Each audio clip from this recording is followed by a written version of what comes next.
노사정 합의, 엄격하게 말하면 노사정 합의라기보다는 한국노총을 대변으로 한 일부 대기업 정규직 노조의 대표와 정부 사업자 간의 합의라고 봐야 되겠죠. 그럼 거기에서 빠진 게 뭐겠습니까? 비정규직과 중소기업 노동자들의 문제입니다.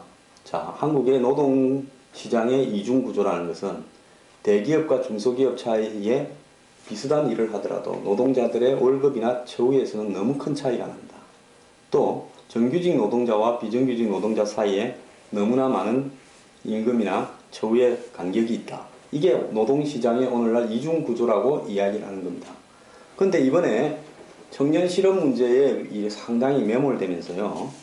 그 다음에 거기와 관련된 문제들, 예를 들어서 임금 피크제 이런 문제를 갖다가 하는데 집중하고 또 해고 요건을 완화하는 부분에 집중이 되면서 해고 규칙이나 취업 규칙 변경 문제에 대해서 집중하면서 정작 비정규직 문제들은 다루기는 했습니다만은 그냥 서로 간에 원론적인 이야기만 했고 사실상 합의는 되지 않았습니다.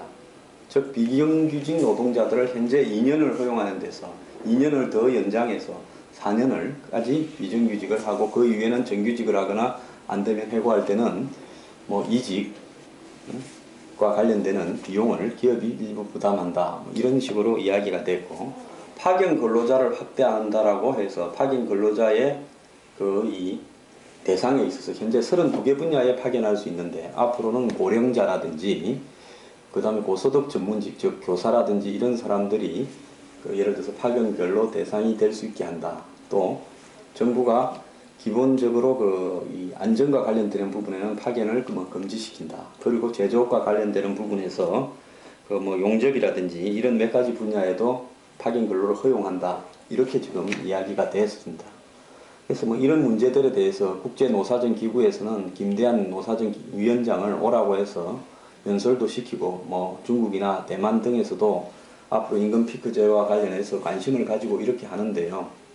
좌우간 이번에 이 가장 문제로 제기되는 부분들은 비정규직을 2년에서 4년으로 연장했을 때 비정규직의 숙련기간이 더 오래됨으로써 기업들이 그 비정규직을 정규직화할 것이냐 아니면 2년 해보고 희망이 없다 싶으면 그만둬야 될 사람을 미련을 가지고 혹시 정규직이 될까봐 2년을 더 일하게 해서 저임금으로 희망 고문을 하고 다시 쫓겨나는 것이냐는 문제는 어느 누구도 답할 수 없는 문제인 겁니다. 그래서 2년에서 4년으로 2년 더 비정규직 기간을 연장하는 부분이 과연 비정규직 문제에서 해결책이 될 수 있는가에 대해서 노동계는 비정규직을 더 양산시킬 위험성이 커졌다라고 문제를 제기하고 있고요. 얼마 전에 미생이라는 드라마에 장거래라고 하는 그 대기업에 비정규직으로 갔다가 결국은 자기 인생을 찾아가는 이야기죠. 그런데 그런 어떤 비정규직의 위치가 더 심화되는 게 아니냐라고 걱정을 하는 사람도 많습니다. 근데 이런 중요한 본질적인 문제, 즉 비정규직을 어떻게 줄이고 비정규직과 정규직의 격차를 갖다가 줄여서 사실상으로 격차가 줄면요 다 정규직화 되겠죠. 예를 들어서 정규직에 현재 받는 대우가 좀 줄어들고 비정규직의 대우가 좋아지면 비정규직 정규직 구분이 무의미해지고 중소기업의 노동자들이 조금 더 받고 대기업이 조금 덜 받으면 중소기업 대기업의 구분도 무의미해지면서 예를 들어서 대학생들이 그냥 기존의 비정규직이라 부르는 직장에도 갈 것이고 중소기업에도 많이 가게 되면서 이 젊은 사람들의 신규 채용이 늘어날 겁니다.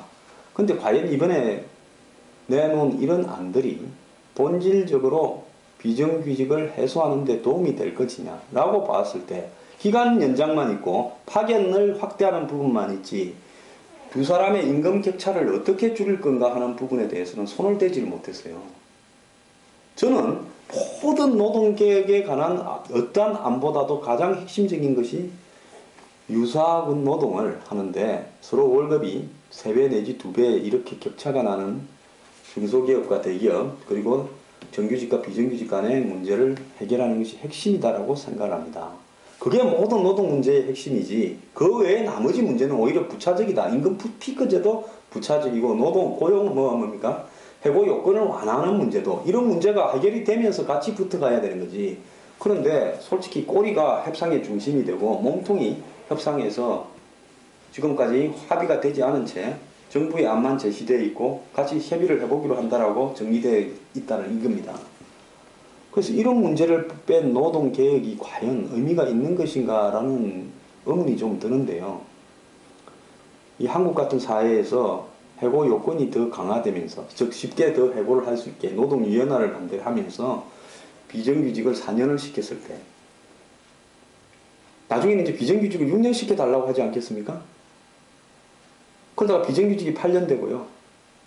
애초에 비정규직을 2년 이후에 정규직화 한다라고 의무화하지도 않는데 비정규직을 2년 이상은 고용하지 못한다는 것 때문에 실질적으로 비정규직 하던 사람들이 그때 얼마나 잘려나고 고용 대란이 난다고 시끄러웠습니까? 웃기는 이야기였죠. 비정규직의 2년을 이야기하는 문제가요. 그래서 이런 문제, 기업이요. 비정규직과 정규직을 쓰는 데는 여기 월급의 차이뿐만 아니라 기업이 노동자 한 명을 채용할 때 월급만 들어갑니까? 수많은 어떤 비용들이 들어가는데 그런 비용을 절감하는데 비정규직이 얼마나 유용한가에 대해서는 말을 안 해도 다 알고 있습니다.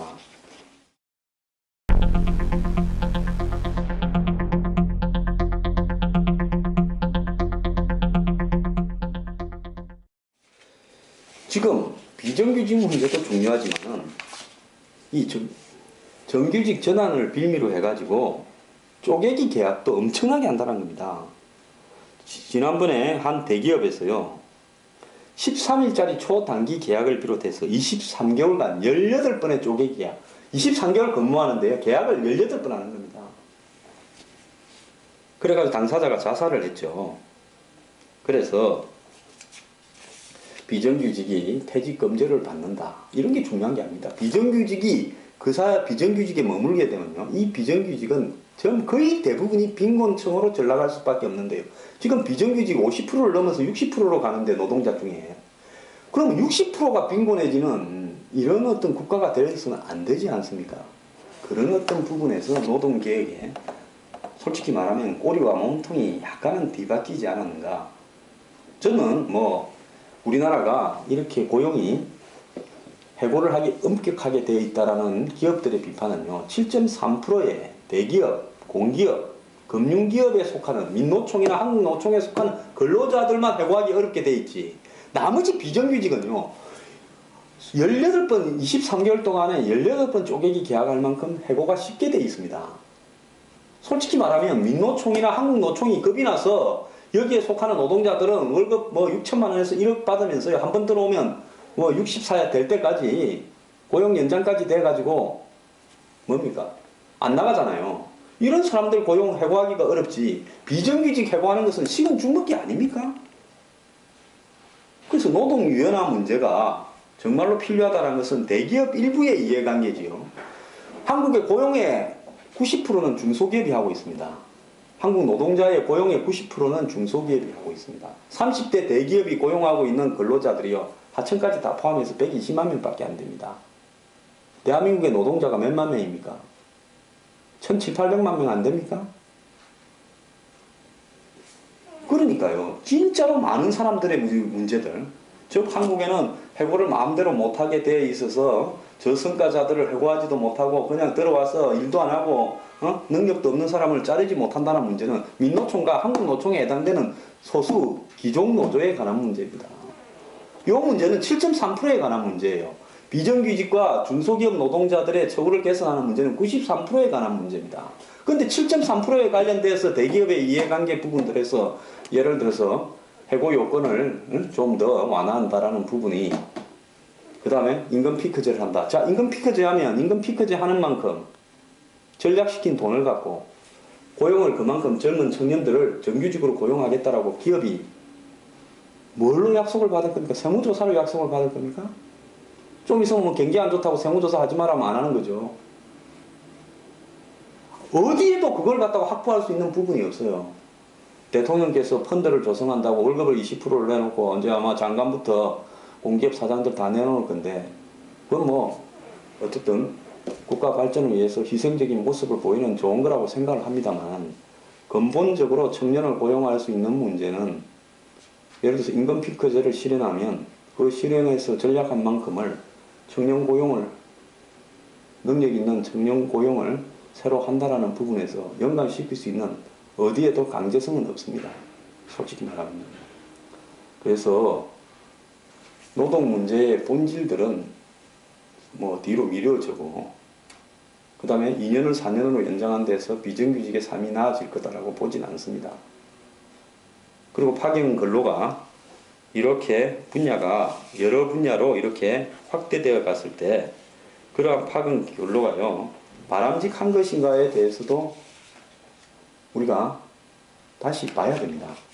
일본이요 한때 일본의 대기업들이 회사에 들어오면 65세 퇴직할 때까지 회사에서 월급 주고 연금 주고 사회복지까지 다 해줬습니다.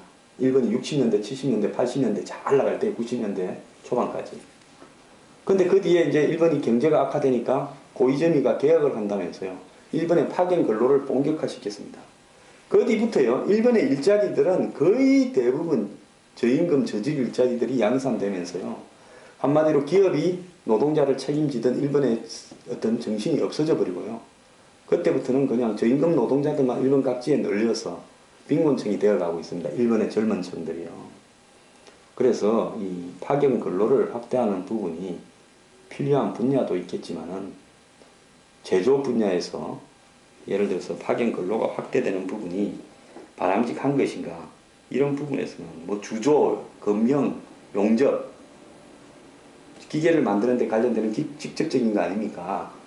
이런 부분이 자꾸 확대되어 가는 것이 이 일자리의 안정성에서 바람직한가라는 부분에서 고민을 많이 해볼 필요가 있습니다. 어쨌든 노동개혁을 미루어 놓은 본질적인 93%의 중소기업 노동자와 비정규직 노동자 문제에 집중을 하기를 부탁드립니다.